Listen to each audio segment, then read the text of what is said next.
नमस्कार, देख रहे हैं न्यूज़ वन इंडिया और मैं हूं स्वाति चौरसिया। अब खबरें विस्तार से। लखनऊ से पहली खबर आई, टीम 11 की बैठक में सीएम योगी आदित्यनाथ ने तमाम दिशा निर्देश दिए। भारत सरकार की गाइडलाइंस के अनुसार वैक्सीनेशन करें। सीएम योगी ने कहा है पूरी प्रतिबद्धता के साथ सफलतापूर्वक वैक्सीनेशन कार्य किया जाए। सीएम योगी कोरोना के प्रति हर स्तर पर सतर्कता बरतना आवश्यक है, ये कहना है सीएम योगी का। लखनऊ और अयोध्या में अतिरिक्त सतर्कता बरतने के दिए हैं उन्होंने निर्देश। कॉन्ट्रैक्ट ट्रेसिंग और सर्विलांस सिस्टम को पूरी तरह से सक्रिय रखने के आदेश दे दिए गए हैं। तो कॉन्ट्रैक्ट ट्रेसिंग और सर्विलांस सिस्टम को पूरी तरह से सक्रिय रखें।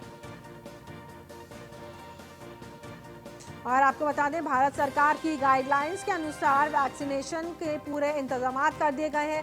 पूरी प्रतिबद्धता के साथ सफलतापूर्वक कोरोना के प्रति हर स्तर पर सतर्कता बरतना आवश्यक है, ये बयान दिया है सीएम योगी ने। लखनऊ और अयोध्या में अतिरिक्त सतर्कता बरतने के तमाम दिशा निर्देश दिए हैं। कॉन्ट्रैक्ट ट्रेसिंग और सर्विलांस सिस्टम को पूरी तरह से सक्रिय रखने की तमाम ये निर्देश दिए गए। टीम 11 की बैठक में सीएम योगी ने ये तमाम निर्देश दिए कि किसी भी तरीके से कहीं पे कोई चूक नहीं होनी चाहिए। ये एक बड़ा ऑपरेशन चल रहा है, ये एक बड़ा अभियान चल रहा है, इसको पूरी महत्वता के साथ, पूरी जिम्मेदारी के साथ इसको चलाना है। कहीं भी किसी भी तरीके की चूक की संभावना यहाँ पर नहीं होनी चाहिए। आपको बताएं, राहुल श्रीवास्तव हमारे संवाददाता फोन लाइन पर हमारे साथ जुड़ गए। राहुल, आज बेहद अहम दिन और टीम 11 की बैठक में सीएम ने साफ किया है कि महत्वपूर्ण दिन है, तमाम कार्य बिल्कुल ध्यान के साथ होने चाहिए, किसी भी तरीके की चूक संभव नहीं है। राहुल, देखिए, निश्चित तौर पर आज जिस तरह से वैक्सीनेशन चालू हुआ है और टीम 11 की बैठक हुई है, सीएम योगी आदित्यनाथ ने बलरामपुर अस्पताल पहुंचकर निरीक्षण भी किया। और आज जब टीम 11 की बैठक की तो उन्होंने इसको निर्देश भी दिए हैं कि जो भी कोरोना वैक्सीनेशन कार्य हो रहे हैं वो भारत की जो गाइडलाइंस है भारत सरकार की, उसी के अनुरूप हो कि जो प्राथमिकता के आधार पर जिनको वैक्सीनेशन होना उन्हीं को किया जाए। काफी उन्होंने खुशी भी जाहिर की थी टीम 11 की बैठक में, क्योंकि लगा था जिससे टीम 11 की बैठक के माध्यम से कोरोना संक्रमण पर काबू पाया सीएम योगी आदित्यनाथ ने। आज वो दिन था जब वैक्सीनेशन का कार्य शुरू हुआ, इसको लेकर टीम 11 में काफी निर्देश दिए और साथ ही ये भी कहा है कि संक्रमण अभी समाप्त नहीं हुआ, इसलिए कोरोना को लेकर सतर्कता बरते हुए जो भी अधिकारी है वो बाजार में खुद पेट्रोलिंग कर रहे हैं। जितने भी जो सोशल डिस्टेंसिंग उसका इसके अलावा लखनऊ और अयोध्या यहाँ पर अतिरिक्त सतर्कता बरतने के निर्देश दिए हैं। तो लगातार सीएम योगी आदित्यनाथ टीम 11 की जो बैठक करते हैं उसमें आज उन्होंने बैठक की है, खुशी भी जाहिर की है और साथ ही साथ सतर्क रहने के निर्देश दिए हैं। जी राहुल, देखिए बेहद महत्वपूर्ण ये भी हो जाता है, शाम के 4 बज चुके हैं, 5 बजे तक का समय है वैक्सीनेशन का। और बहुत अच्छी बात यह है कि अभी तक कहीं भी किसी भी तरीके की परेशानी सामने नहीं आई है कि कहीं पे किसी चीज का कोई बवाल हुआ हो या कि वैक्सीनेशन को लेकर के कोई इशू हुआ हो या वैक्सीनेशन नहीं लग पाई है। सब कुछ बिल्कुल संयमित तरीके से हुए है। राहुल, आप बिल्कुल सही कहा आपने, क्योंकि पहले से ही सारी तैयारियां कर ली गई थी सरकार के स्तर से, प्रशासन के स्तर पर। और यही वजह है कि कोई भी परेशानी और कोई भी दिक्कत का अभी तक केस कोई सामने नहीं आया है। 5 बजे तक वैक्सीनेशन का कार्य होना है और अभी तक जो भी काम हो रहा है खुद जो डीएम है हर जिले के वो मॉनिटरिंग कर रहे हैं। सीएम योगी खुद जैसे थोड़ी देर बाद जो रक्षा मंत्री राजनाथ सिंह है वो भी बलरामपुर अस्पताल पहुंचेंगे, वो भी वहाँ पर जो वैक्सीनेशन कार्य हो रहा है उसको निरीक्षण करेंगे। तो कहीं ना कहीं जो तैयारियां की सरकार की तरफ से उसको लेकर एक साफ संदेश है। और खुद जो डॉक्टर है, जो निदेशक है, जहाँ जहाँ वैक्सीनेशन कार्य हो रहा है, उन्होंने टीका लगाकर एक अहम संदेश दिया है कि इसको लगाने जी राहुल, जी तमाम जानकारियों के लिए राहुल आपका बहुत बहुत धन्यवाद। तो विशेष संवाददाता राहुल लखनऊ से हमारे साथ जुड़े हुए थे, तमाम जानकारियां देते हुए कि बेहद सफल तरीके से इस पूरे आयोजन को किया जा रहा है। जो एक ऑपरेशन चल रहा है पूरे भारतवर्ष में, ये ऑपरेशन चल रहा है, यानी कि आज बेहद महत्वपूर्ण दिन, देश भर में जो तमाम फ्रंटलाइन वॉरियर्स हैं, जो हमारे रक्षक हैं, उनको ये वैक्सीन दी जा रही। रुक करते हैं अगली खबर का, जो कि लखनऊ से ही है। बीजेपी ने एमएलसी चुनाव के लिए प्रत्याशी घोषित किए। ये बड़ी और अहम खबर इस वक्त मैं आपको बता दें, बीजेपी ने 6 प्रत्याशियों की सूची जारी की है। कुंवर मानवेंद्र सिंह लड़ेंगे एमएलसी का चुनाव। गोविंद नारायण शुक्ला को भी बीजेपी ने प्रत्याशी बनाया है। सलिल बिश्नोई भी लड़ेंगे एमएलसी का चुनाव। अश्विनी त्यागी को भी बीजेपी ने मैदान में उतारा है। धर्मवरी प्रत्याशी को भी बीजेपी ने एक टिकट दिया है। सुरेंद्र चौधरी भी लड़ेंगे एमएलसी का चुनाव। बीजेपी ने यूपी में अब तक के 10 प्रत्याशी घोषित कर दिए गए हैं। आपको बता दें, बीजेपी ने अपने प्रत्याशियों की लिस्ट घोषित कर दी और 10 लोगों के नाम फिलहाल अब तक सामने आ चुके हैं। ये तमाम 10 नामों से न्यूज़ वन इंडिया ने आपको रूबरू कराया एक्सक्लूसिव। ये 10 नाम आपके सामने। ये देखिए, उत्तर प्रदेश में कुंवर मानवेंद्र सिंह, श्री गोविंद नारायण शुक्ला, श्री अनिल बिश्नोई, तमाम नाम आपके सामने एक बार फिर से दोहरा देती हूँ, ये तमाम नामों से आपको रूबरू करा देती हूँ। कुंवर मानवेंद्र सिंह, ये 6 नाम, बीजेपी ने 6 प्रत्याशियों की सूची जारी की। कुंवर मानवेंद्र सिंह लड़ेंगे एमएलसी का चुनाव, गोविंद नारायण शुक्ला, सलिल बिश्नोई, अश्विनी त्यागी, धर्मवीरी हैं, ये तमाम लोग ये सब प्रत्याशी हैं। सुरेंद्र चौधरी भी लड़ेंगे एमएलसी का चुनाव। तो इन 6 लोगों का नाम, अब तक 10 प्रत्याशी कुल घोषित हो चुके हैं, जिसमें से 6 लोगों का और नाम ये सामने आ गया है बीजेपी की तरफ से। और इसके बाद में हमारे संवाददाता लाइव हमारे साथ जुड़ गए हैं इस पर चर्चा करने के लिए। इसके अब एमएलसी के चुनाव होने, 10 लोगों के नाम घोषित हो चुके हैं, कुल मिलाकर के 6 नाम आज सामने आए। इसके बिल्कुल निश्चित तौर पर हम देखें जिस तरीके से बीजेपी ने जो 10 सीटें ऐसी थी उत्तर प्रदेश विधान परिषद की जिस पर बीजेपी को बहुमत प्राप्त है, उन 10 सीटों पर बीजेपी ने प्रत्याशी उतार दिए हैं। 4 प्रत्याशी उसने 2 दिन पहले उतारे थे और 6 अन्य प्रत्याशियों की घोषणा भी आज उत्तर प्रदेश बीजेपी ने कर दी है। तो हम कहें बीजेपी ने जो उसकी ऐसी सीटें थी जिस पर उसको बहुमत प्राप्त है और पूरी तरीके से ये 10 प्रत्याशी जीतकर उत्तर प्रदेश विधान परिषद में पहुंच जाएंगे, तो कहीं न कहीं उन 6 प्रत्याशियों का नाम घोषित कर दिया है। जबकि समाजवादी पार्टी के पास सिर्फ 1 प्रत्याशी का बहुमत है, लेकिन बावजूद उसके उसने 2 प्रत्याशी उतारे हैं। तो फिलहाल अगर कोई दूसरा प्रत्याशी नहीं आता है तो ये उम्मीद की जा सकती है कि समाजवादी पार्टी का भी दूसरा प्रत्याशी विधान परिषद पहुंच जाए। लेकिन अगर हम अभी तक के आंकड़े को देखें, इन 10 सीटों के बावजूद भी बीजेपी विधान परिषद में बहुमत में नहीं आएगी, क्योंकि समाजवादी पार्टी के पास वर्तमान में 51 सदस्य हैं और 2 और उसके प्रत्याशी जाने के बाद 53 हो जाएंगे। तो कहीं न कहीं समाजवादी पार्टी का विधान परिषद में बहुमत अभी भी है। और फिलहाल अगर हम इन नामों की बात करें जो उत्तर प्रदेश ने, जिनको उत्तर प्रदेश कोटे से विधान परिषद में भेजा है, उसमें उत्तर प्रदेश के deputy CM doctor Dinesh Sharma है, उसके अलावा अरविंद शर्मा है जो कि गुजरात कैडर के आईएएस अधिकारी हैं और रिटायर्ड आईएएस अधिकारी हैं, पीएम मोदी के विश्वसनीय अफसर रहे हैं, वो उनको उत्तर प्रदेश विधान परिषद भेजा गया है। साथ ही साथ में अगर हम उसके अलावा बात करें तो यूपी बीजेपी के प्रदेश अध्यक्ष स्वतंत्र देव सिंह है, जिनका नाम पहले ही बीजेपी घोषित कर चुकी है। वहीं आज जो 6 नाम और घोषित किए गए हैं उसमें कुंवर मानवेंद्र सिंह, सलिल बिश्नोई, उसके अलावा गोविंद नारायण, ये वो नाम है जो कि आज घोषित किए गए हैं। धर्मेंद्र प्रजापति और अश्विनी त्यागी, ये 6 नाम आज यूपी बीजेपी ने घोषित किए हैं। तो कहीं न कहीं बीजेपी ने अपने वो प्रत्याशी घोषित कर दिए हैं जिन पर बीजेपी को पता है कि उसके पास बहुमत है और ये प्रत्याशी जीतकर विधान परिषद पहुंच जाएंगे। अब ये जरूर दिलचस्प होगा कि 11वां प्रत्याशी अभी तक अगर किसी दूसरी पार्टी की तरफ से नहीं आता है तो कहीं न कहीं समाजवादी पार्टी का भी दूसरा प्रत्याशी विधान परिषद पहुंच सकता है, क्योंकि बीजेपी से यह उम्मीद की जा रही थी कि 10 सीटों पर बहुमत के साथ ही वो 11वीं सीट पर भी प्रत्याशी उतार सकती है। लेकिन अभी तक की जो सूची आई है उस सूची में सिर्फ 10 प्रत्याशी ही भारतीय जनता पार्टी ने उतारे हैं। अब ये देखना दिलचस्प होगा कि 11वें प्रत्याशी के लिए क्या किसी दूसरी पार्टी से कोई प्रत्याशी मैदान में आता है या फिर समाजवादी पार्टी के प्रत्याशी को, जो कि दूसरा है जिसके लिए सपा के पास बहुमत नहीं है, वो प्रत्याशी विधान परिषद पहुंच पाता है। जी जिस तरीके से एस के वाजपेयी आप बता रहे हैं, और अब जो राजनीतिक समीकरण बनने वाले हैं यूपी में, ये देखने वाली बात होगी। एक तरफ समाजवादी पार्टी तो वहीं बीजेपी। हालांकि पिछले जो कई चुनाव ऐसे हुए हैं विधानसभा चुनाव के बाद जहां पर समाजवादी पार्टी को मुंह की खानी पड़ी है बीजेपी के सामने। इसके बिल्कुल निश्चित है, चाहे हम उपचुनावों की बात करें या 2017 के विधानसभा चुनाव की बात करें, 2019 के लोकसभा चुनाव की बात करें, समाजवादी पार्टी कहीं न कहीं उत्तर प्रदेश में बड़े पैमाने पर उसको नुकसान हुआ था, क्योंकि 2012 से लेकर 2017 के बीच में उत्तर प्रदेश में समाजवादी पार्टी ने 2/3 बहुमत से सरकार चलाई है। तो कहीं न कहीं सिर्फ 49 सीटों में 2017 में जहां उसको संतोष करना पड़ा था, वहीं 2019 में सिर्फ 5 सीटें उसके खाते में गई थी। बहुत बहुत धन्यवाद, आप विस्तार से जानकारी देते हैं। इसके आपको यहाँ पे मुझे बीच में रोकना पड़ रहा है क्योंकि यूपी सरकार की प्रेस कॉन्फ्रेंस लाइव है, सीधे लिए चलते हैं, आपको सुना दें क्या कुछ कह रहे हैं वहां पे।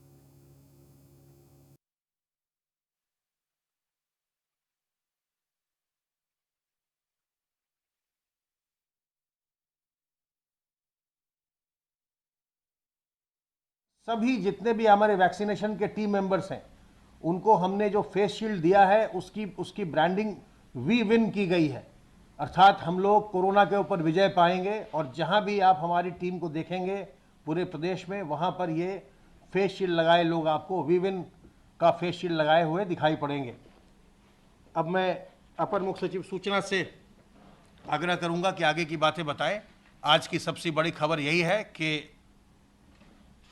वैक्सीनेशन प्रारंभ हो गया है, लेकिन सावधानी बदस्तूर जारी रहनी है, क्योंकि जब वैक्सीन की 2 डोज लग जाएगी उसके पश्चात भी 2 सप्ताह के बाद ही इम्यूनिटी पूरी बनती है।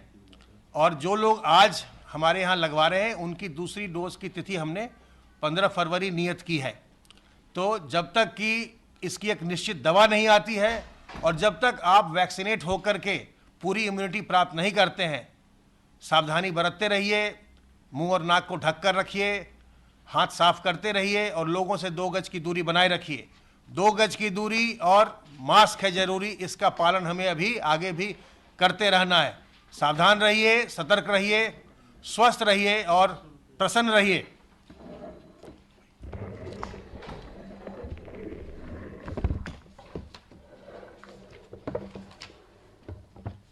धन्यवाद अमित जी। जैसा अपर मुख्य सचिव स्वास्थ्य ने बताया, आज से वैक्सीनेशन की प्रक्रिया शुरू हो गई है और सबसे पहले स्वास्थ्य कर्मियों को लगाई जा रही है। वैक्सीन के बारे में कोई भ्रांति ना रखी जाए।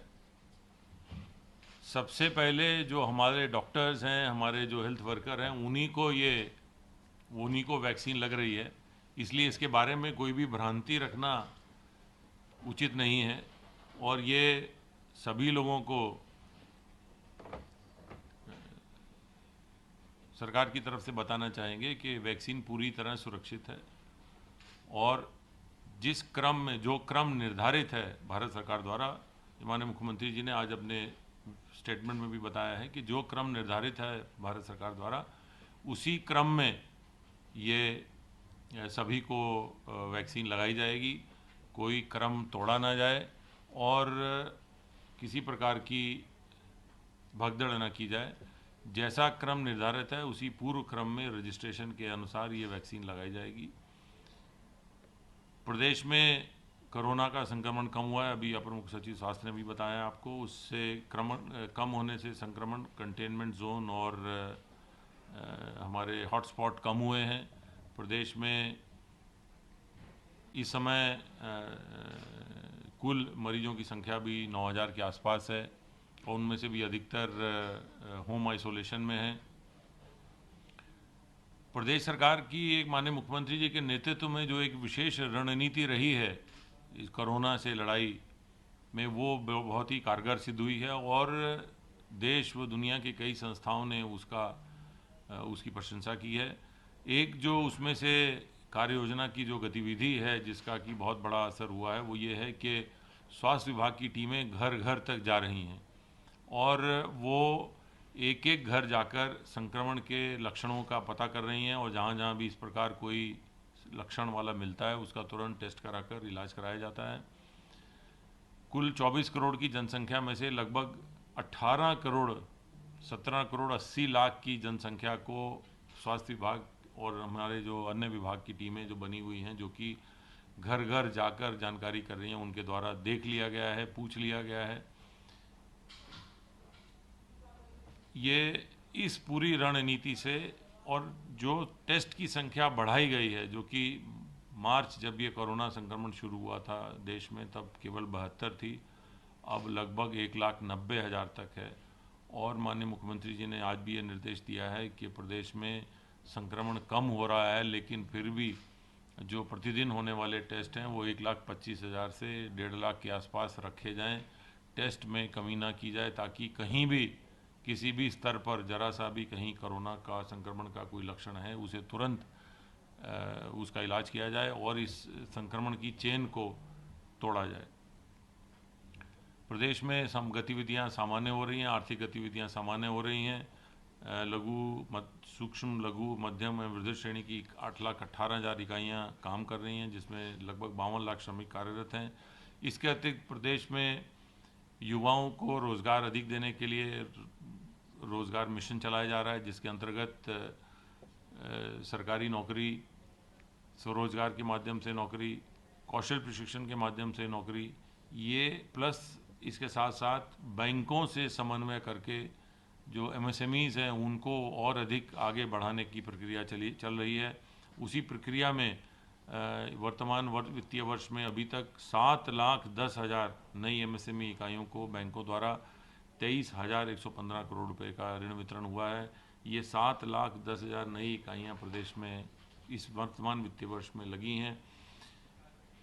पूर्व से जो विद्यमान इकाइयाँ थी उनको आत्मनिर्भर पैकेज के अंतर्गत वित्त पोषण करने की जो योजना थी उसमें 4,37,000 इकाइयों का वित्त पोषण किया गया था। इस प्रकार लगभग 11.5 लाख इकाइयों को विभिन्न बैंकों द्वारा पिछले इस वर्तमान वित्तीय वर्ष में 34,215 करोड़ रुपए के ऋण वितरण किए गए हैं। इस पूरी प्रक्रिया से प्रदेश में लगभग 27 लाख से अधिक नौकरियां पैदा करने के, रोज़गार के अवसर पैदा हुए हैं। और ये जो हमारा रोज़गार मिशन है ये इसका एक महत्वपूर्ण हिस्सा है। सरकारी नौकरियों में 4 लाख सरकारी नौकरियों देने का लक्ष्य लगभग पूरा हो रहा है। अगले वर्ष इस लक्ष्य को और तेज़ी से आगे अचीवमेंट को बढ़ाया जाएगा। माननीय मुख्यमंत्री जी ने सभी विभागों, निगमों, परिषदों, आयोगों को निर्देशित किया है कि जहाँ जहाँ पर भी सरकारी नौकरियों में रिक्तियाँ हैं उन्हें तुरंत भरने की व्यवस्था की जाए। और जो विभिन्न चयन आयोग हैं उनको भी निर्देशित किया गया है कि वह पूर्णतया पारदर्शी तरीके से और एक तीव्र गति से ये जो भर्तियों की प्रक्रिया है वो शीघ्र पूरा करें, ताकि जो प्रदेश सरकार द्वारा चलाया जा रहा मिशन रोज़गार है उसमें अधिक से अधिक युवाओं को रोज़गार के अवसर प्रदेश में उपलब्ध कराए जा सकें। इसके साथ साथ प्रदेश सरकार किसानों के हितों के लिए कृतसंकल्प है। वर्तमान में किसान कल्याण मिशन चलाया जा रहा है जिसमें कि किसानों से संबंधित सभी योजनाएं जिनमें कि उन्हें लाभ प्राप्त हो सकता है, उन्हें उनकी खेती में इम्प्रूवमेंट हो सकता है, उन्हें बीज खाद उपलब्ध कराने की प्रक्रिया, इन सभी राजकीय योजनाओं से और जो प्रोसेसेस हैं, प्रक्रियाएं हैं, उनसे उन्हें अवगत कराया जा रहा है। 303 ब्लॉक में पहले चरण में ये एक आयोजन किया गया था 303 ब्लॉकों में। 303 अगले ब्लॉकों में अभी शीघ्र ही आयोजन किया जाएगा। इस प्रकार प्रदेश के पूरे 825 विकास खंडों में ये आयोजन किया जाएगा। हर किसान तक पहुंचने का प्रयास उत्तर प्रदेश सरकार कर रही है। किसानों को न्यूनतम समर्थन मूल्य मिले, इसके लिए सरकार का संकल्प है। और ये इस वर्ष अभी जो धान की क्रय की प्रक्रिया चल रही है वो साफ दर्शाती है। अभी तक 601 लाख क्विंटल धान खरीदा जा चुका है, जो कि पिछले वर्ष इसी अवधि में खरीदे गए धान से लगभग 1.5 गुना से भी अधिक है। ये धान क्रय की प्रक्रिया अभी चल रही है और ये पूरे इस माह चलती रहेगी। ये माननीय मुख्यमंत्री जी ने निर्देश दिया है कि न्यूनतम समर्थन मूल्य पर प्रत्येक दशा में हर किसान का धान खरीदा जाए। जो भी धान क्रय केंद्र पर आ रहा है उसका धान क्रय किया जाए और उसका भुगतान भी तुरंत किया जाए। उन्होंने माननीय मुख्यमंत्री जी ने जिलाधिकारियों को, मंडलायुक्तों को निर्देशित किया है कि वे स्वयं और अपने अधीनस्थों के माध्यम से इन धान क्रय केंद्रों का निरंतर अनुश्रवण करते रहें, निरीक्षण कराते रहें, ताकि कहीं पर किसी प्रकार की अनियमितता ना आए और किसानों को जो सरकार का वादा है न्यूनतम समर्थन मूल्य उपलब्ध कराने का, वो उन्हें बदस्तूर प्राप्त होता रहे। प्रदेश सरकार मक्के की भी खरीद कर रही है। लगभग 10,63,887 क्विंटल मक्का भी खरीदा जा चुका है। इसके अतिरिक्त मूंगफली की भी खरीद चल रही है और सभी जो फसलें इस समय हैं, मक्का, धान, मूंगफली, इसकी क्रय करके न्यूनतम समर्थन मूल्य उपलब्ध कराने का जो एक अभियान प्रदेश सरकार द्वारा चलाया जा रहा है उसका निरंतर अनुश्रवण और निरीक्षण किया जा रहा है। अभी कुछ दिन पहले आकस्मिक निरीक्षण के समय धान क्रय केंद्रों में कुछ अधिकारियों द्वारा जो अनियमितताएं की गई थी उनके खिलाफ कार्रवाइयाँ भी की गई हैं, ये सुनिश्चित कराने के लिए कि किसानों को जो न्यूनतम समर्थन मूल्य का वादा है सरकार का उसको समय से निभाया जाए। धन्यवाद।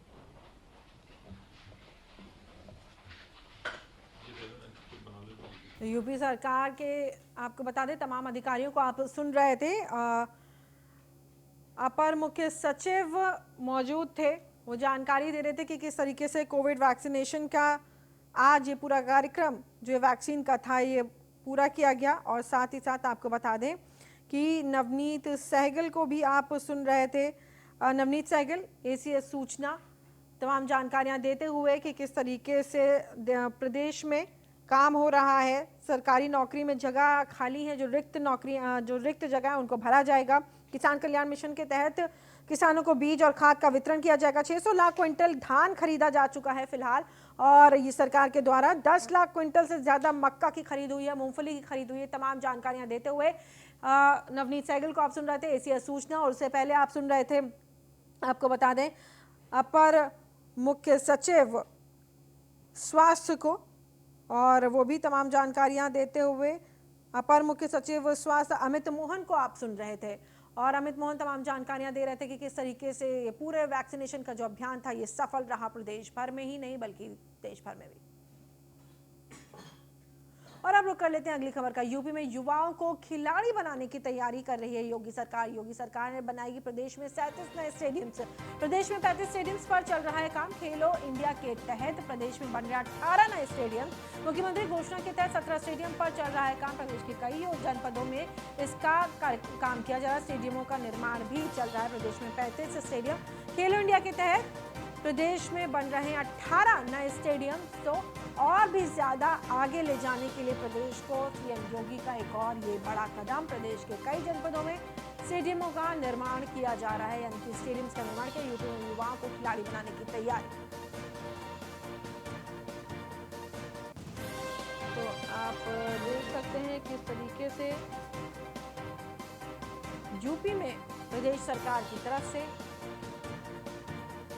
और आगे प्रदेश को बढ़ाने के लिए, युवाओं को और ज्यादा आगे ले जाने के लिए सरकार की तरफ से ये कदम उठाया जा रहा है। और सीएम योगी की घोषणा के तहत सीएम योगी आपको 10 स्टेडियम्स पर काम चल रहा है। अयोध्या, हरदोई, कानपुर देहात, गोरखपुर, कौशाम्बी में निर्माण कार्य जारी है।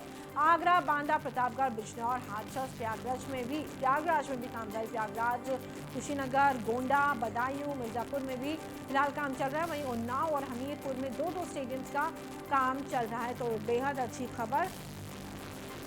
खेलो इंडिया योजना के तहत सोनभद्र, मेरठ, लखनऊ में निर्माण कार्य चल रहा है। महाराजगंज, फर्रुखाबाद, एटा, मुरादाबाद, मैनपुरी में भी काम चल रहा है। बस्ती, कानपुर नगर, मिर्जापुर, बाराबंकी, कन्नौज में भी काम लगातार जारी है। वहीं पीलीभीत, अलीगढ़ में 1-1 और प्रतापगढ़ में 3 स्टेडियम्स का निर्माण हो रहा है। तो आपको बता दें, ये देखिए कि एक और बड़ा फैसला, बड़ी योजना योगी सरकार की खेलो इंडिया योजना के तहत 18 आपको बता दें कि स्टेडियम्स बनने हैं। 37 स्टेडियम्स बनने। प्रदेश में 35 स्टेडियम्स पर फिलहाल काम चल रहा है। और खेलो इंडिया के तहत प्रदेश में बन रहे हैं फिलहाल स्टेडियम्स।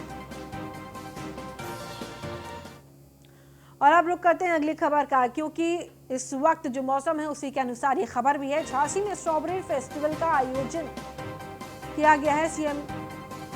सीएम योगी करेंगे स्ट्रॉबेरी फेस्टिवल का शुभारंभ। सीएम योगी ने वर्चुअली, आपको बता दें, इस कार्यक्रम का शुभारंभ करेंगे। खेती को बढ़ावा देने के लिए इस पूरे कार्यक्रम का आयोजन किया गया। 17 जनवरी से 16 फरवरी तक ये फेस्टिवल चलेगा।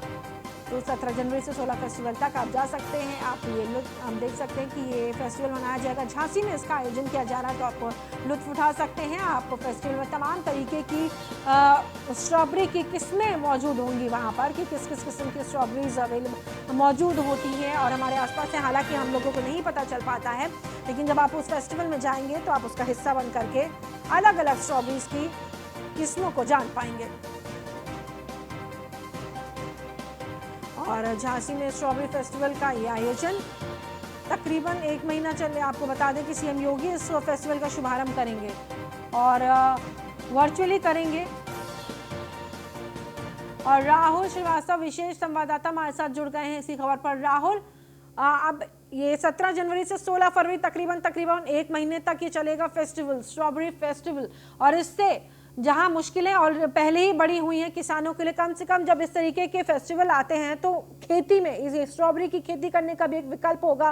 प्लस साथ ही साथ लोगों को और ज्यादा जानकारी होगी कि स्ट्रॉबेरीज में क्या क्या किस्में होती हैं और उसका लुत्फ भी उठा सकेंगे। ठंड का मौसम इससे बेहतरीन और क्या।